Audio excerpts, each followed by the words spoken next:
রাজনীতিতে এই সংকট কে তৈরি করলো? সারা দেশবাসী জানে এই সংকট তৈরি করেছে ক্ষমতাসীন বিএনপি। বিএনপির তৈরি করা সংকট বিএনপিকে নিরসন করতে হবে, বিএনপিকে সমাধান করতে হবে।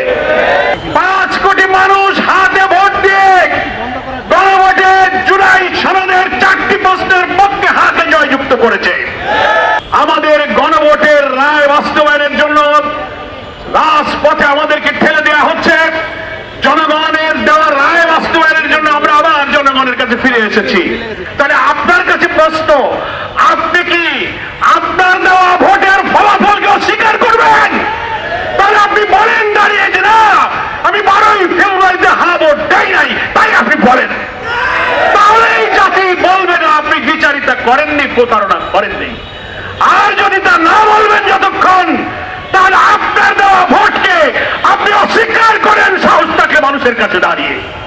ফলে আপনার দেওয়া গণভোটে যদি হাতে ভোট দিয়ে থাকেন, তার তো 84 সংস্কারকে আপনি মেনে নিয়েছেন, 47টি সাংবিধানিক সংস্কারকে মেনেছেন। এখন আপনি সংবিধানের দোহাই দেবেন, রাষ্ট্রপতির আদেশ, সংবিধান সংস্কারের আদেশ, এগুলো নিয়ে যে প্রশ্ন তুলছেন, 5 কোটি মানুষ ভোট দিয়ে সেই প্রশ্নের জবাব দিয়ে দিয়েছে।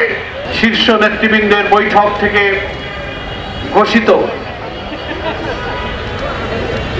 বিগত 12ই ফেব্রুয়ারি অনুষ্ঠিত গণভোটের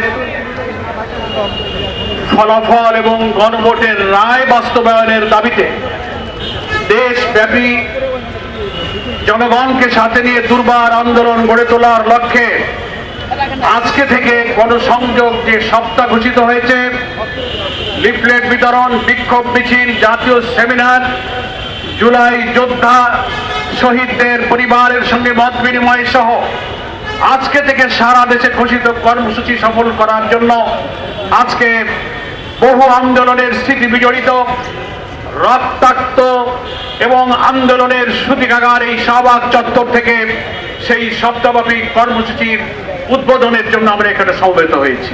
এত বড় একটা নির্বাচন, এত রক্তক্ষয়ী আন্দোলনের মধ্য দিয়ে গণ আকাঙ্ক্ষার প্রতিফল হিসেবে আমরা যে নতুন বাংলাদেশের অভিযাত্রা শুরু করেছিলাম, পার্লামেন্ট অধিবেশন শুরু হয়েছে, 1 মাস কেবল অতিবাহিত হচ্ছে। রাজনীতিতে এই সংকট কে তৈরি করলো? সারা দেশবাসী জানে এই সংকট তৈরি করেছে ক্ষমতাসীন বিএনপি। ফলে বিএনপির তৈরি করা সংকট বিএনপিকে নিরসন করতে হবে, বিএনপিকে সমাধান করতে হবে। বলতে পারেন কি করে বিএনপি সংকট তৈরি করলো? আমার আগে নেতারা বলেছেন, সেই প্রশ্নের জবাব আজকের এই শাহবাগ চত্বর থেকে আমিও চাচ্ছি সরকারের কাছে।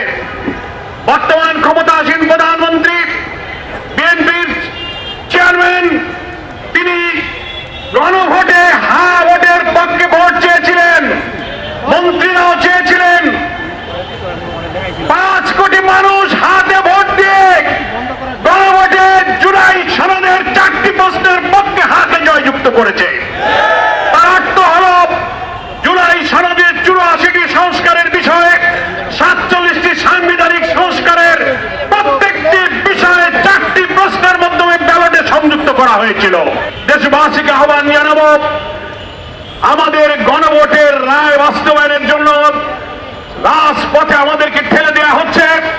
জনগণের দেওয়া রায় বাস্তবায়নের জন্য আমরা আবার জনগণের কাছে ফিরে এসেছি। পার্লামেন্টে বিরোধী দলের নেতারা সেই আহ্বান জানিয়েছেন, বিলম্ব না করে গণভোটের রায় আপনারা বাস্তবায়ন করে জাতির আকাঙ্ক্ষাকে আপনারা পূরণ করুন। দুঃখের সাথে আজকের এই শাহবাগ থেকে বলতে হচ্ছে, আজকে শেরপুর, বগুড়ায় 2টি উপনির্বাচন হয়েছে।